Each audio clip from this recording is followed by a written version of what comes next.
all of this is that almost 80-90% of all our new activities the ideas have emanated from the volunteers themselves. Okay. So, including our present board of directors, 90% of them all are from volunteers. They came in as a volunteer, they started work, they spent 4 or 5 years as volunteers, and then they came on board, they took responsibility for something or the other. But I have nothing but positive experience, and I'll give you one very big positive experience of what volunteering can do. Everybody heard about Nirmal, the Wari that in Maharashtra it happens. It's almost an 800-year-old tradition.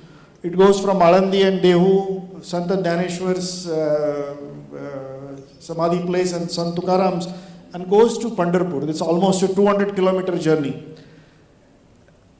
Till 3 years ago, there were no toilet facilities. You can imagine 500,000 people along 2 parallel routes going for almost 3 weeks with no toilet facilities. 500,000 people, and the towns that they are in, it is a place, afterwards, it's a medical waste.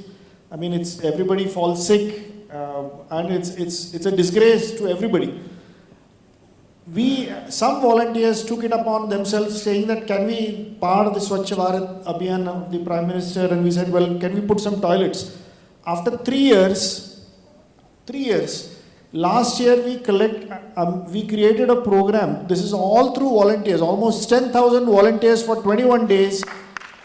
They go every destination that the camp, so people are walking. I mean, you may imagine 500,000 people walking, singing bhajans, and staying in some town or the other every night. Every night there are, from morning till night, almost about 2,000 volunteers, overall 10,000 volunteers. They're all going there, asking them to use the toilet. We're not only using the toilet, but the suction is done of the entire waste. Last year we collected 21 million liters of fecal waste and put it to sanitation things. I think volunteers' participation is wonderful. There is nothing but positive things I have to say about that. I would like to hear Indrani have a different perspective. So I would say that for such engagement, which is a vast campaign, health camp, if there is a drought situation, flood situation, there is building making, there is painting. Such places, non-profits can plan their schedule and ask for engagement from the companies and individual volunteers. So that is one plan. The challenge what the small non-profits face, or such non-profits wherein there is education of a child, there is an examination there, or there is a mentorship complete before the final examination. That is the time. Sometimes it happens, there is a clash with the companies, because companies have an agenda for going out, because they have planned that so many employees will be going out and doing classroom painting, or they will go and build a toilet, or they will do health camp, or they will take children out, feed the poor, or whatever. So that plan is there in their agenda. And when they reach out to the organizations, and if they are partnered with such organization, and it happens, I think most of the non-profits, they are facing the similar kind of thing. There are examinations on. There are some serious work is going on, and that period of time, we actually have to say no, that this is the time they are busy. How about 15 days later? Sometimes is not accepted or adjusted by the companies.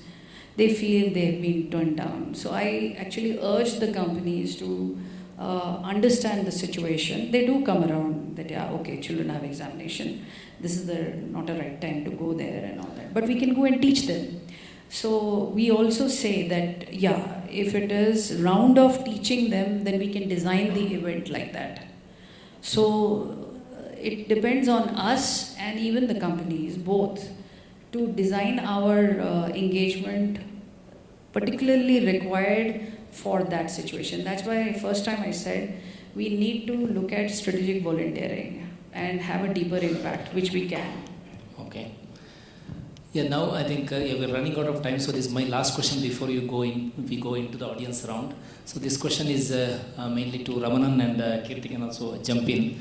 So Ramanan, the question is about on the impact to the community, right? So impact to the community, it becomes a little bit difficult to measure. So you might have heard a concept called regression to the mean, where there is, this is the way for everybody will behave in normal circumstances, but there are some lows and then highs. So they really don't stay in the low or high for a long time. So if you pick up a set of people really at the bottommost, whether you do something or not, they will little bit, rise up to the mean of that strata. So when you take credit for impact to community, you should be careful about what is that average and then what you have really done to increase that average, rather than claiming success that I went there and then everything is good because I went there. But in reality, even if you're not gone also, something would have happened and you would have come to the mean. So can you think about the challenges that you see in taking the credit where it may not be due? So is the question that corporates take credit when? No, it is the NGOs. When you measure the impact of your own, because your own involvement, how do you make sure that it is, how much is yours and how much is chance, how much is left on their own? They will anyway, get better anyway. I got that. Yeah. So again, that's a great question, because this is normally asked by even funders. This is a very favorite question. So in our case, and I'll talk about the Dreamer Team context. We've got some very clear metrics to assess the impact. For example, we work with something known as Life Skills Assessment Scale, which is a peer-reviewed, scientifically proven scale, and every child who goes through a program is passed through the scale. So in that sense, we are able to show the difference that happened. We have a baseline and end line. And we've done this over the last 7 years or so, and we continue to do it. So I think the impact is, we are able to prove the impact. We've recently also started doing, that study is not concluded yet, but we're also doing a control and non-control group. So young people who have not gone through the program, what's been their life outcome, and young people have gone through our program and what's been their life outcome. So that's currently in progress. We've not been able to conclude that study. But I think this is a very, very powerful question, because this is something that we need to keep going back to always in terms of what's the impact of the work that we do. So we go by the metrics that we've already established, and these metrics have been proven. Right now the scale is being used across several countries. It's been developed by 2 clinical psychologists from the UK who have done a lot of work in the field of adversity. So we are using a very, very scientifically internationally studied peer-reviewed scale. So that's what we do. Yeah, from YFS perspective, what we look at is there are 2 kinds of projects that we have. One is infrastructure related, where it is easy for us to measure the impact. Like for example, if there is a toilet construction or a water purifier that we are providing, we know that at least it is making an impact to the particular school or a community over there. When it comes to activities with respect to health and education, the impact measurement is very tricky. So recently I just want to mention about one of the activities that we have done with a group of corporate volunteers. We had about 75 volunteers training close to 500 children from 32 government schools in Bangalore for the National Means Merit Scholarship Program. So about 450 children had taken the examination, and we see that 64 children have been cleared for getting the scholarships as such. So now, how much of credit that we need to take, how much is still lies with the children as well as with the school, we need to see. Because one thing we can say that is, we have seen in these schools, we have not seen those children taking this kind of examinations earlier. So that is what we need to see with both education and health. We are also grappling around looking at how we can look at the impact measurement. That is one thing, and also how much credit an NGO or the volunteers, we can take it over here. See, the thing is this corporate engagement and volunteering engagement is a gateway to fundraising also. It's a one form of due diligence process by the companies. So when a company employee comes and spends time, it's equivalent to maybe 4x and 5x. So this is what I wanted to tell you. From the scratch, when people started coming in, like he also quoted, and it is there with Literacy India also, many employees have changed companies, but they are in touch with us. And they go and tell their own company CSR that I need to support this project. So there is it's like mom and dad. Non-profits are the mom and the dads are the companies.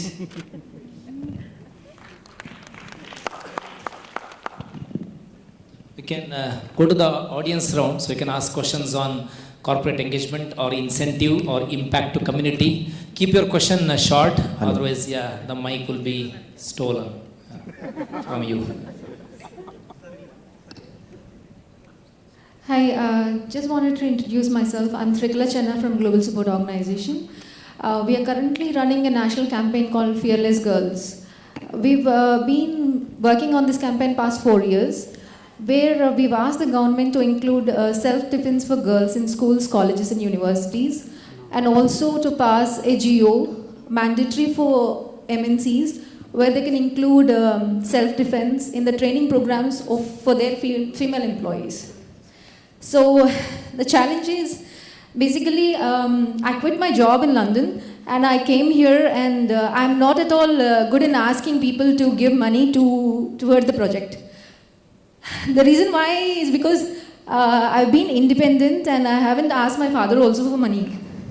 And this is my life ambition, to get this self-defense program for girls.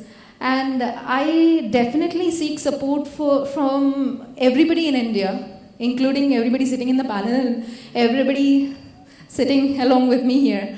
So I'm just telling my organization name. It's called Global Support Organization. What I have a question for you is, I want this campaign to go forward, and I want this to have an impact in every MNC, and as well as in every schools, colleges, universities, and for every woman, because I've been taking this campaign and I've trained almost 7,000 girls in AP, 4,000 girls in 4,500. Can you please be specific? I'm just getting there, sorry. So we've trained about 16,500 across India. So we want to train more, and we get different vulnerable situations explained by women. It's not a single woman who is facing a problem. We have children of this age, girls, and women of more than 40 years old having different kind of vulnerabilities they are facing. So we want to train and we want to take this project forward. So we wanted volunteers for this. At the same time, I've never approached any corporates to fund this project, basically. Okay, thank you. I think we are running out of time. So anybody else so has a question? The question is basically if anybody can actually help me get some CSR contacts, and also for volunteers as well as for funding business. Yes. Thank you. Yes, I am the contact. Yeah, we can touch base soon after the. Okay, somebody wants to answer. Okay. Rohini wants to answer. Go ahead, Rohini.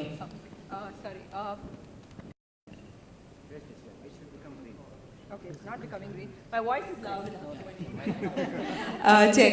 Yeah, sorry to the lady who just asked that question. I'm from Cisco. We have a social incubator program that we have funded called NGO. Why don't we connect offline? Maybe we can help. Yeah. And I had one point to make, Jagdish. I think a lot of volunteers don't necessarily look for incentive. Yes. They look for gestures. And for us, a lot of times it is that first cup of tea that's offered when they get to the NGO. Okay. They welcome them with a cup of tea. And that by itself goes a very long way. I know. Yeah, I know. Yeah, we come from the culture of Ramayana, where that the best gesture that Rama did to Hanuman is just embrace, right? That is good enough for him to keep Rama in his heart forever. So, yeah. Hi, I'm Sandhya, I'm from Cisco. My question is, when we get involved in long-term programs, the volunteer set doesn't remain the same. That, for example, if a set of volunteers are going to school to teach for 3 or 4 semesters, the same set doesn't go for all the semesters. The set keeps changing. Does it impact the program? I think it does. So do you have a solution for it? Have you ever faced it?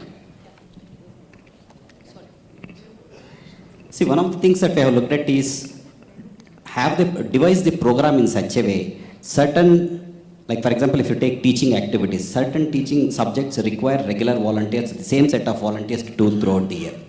There are different programs where we can actually plan out smaller chunks as such, like it would be a 2 months activity or a 3 months activity, so that even if the volunteers do change, for example, we have science experiments.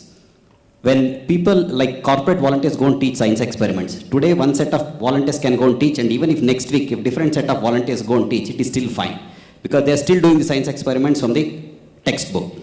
Whereas if you now take, for example, a maths or an English, where they prefer even the teaching methodology or the way of teaching impacts, there we would definitely like to prefer same set of volunteers going over there, other than motivation and also helping the volunteers in overcoming any kind of challenges. That will help us in taking them on the long-term basis. Basically, actually non-profits have to design it for the volunteers. So we prepare a package for the volunteer that this is the urgent need by the volunteer. Do you have such kind of volunteers with you? And then they tell us that this is the person will be coming in, and followed by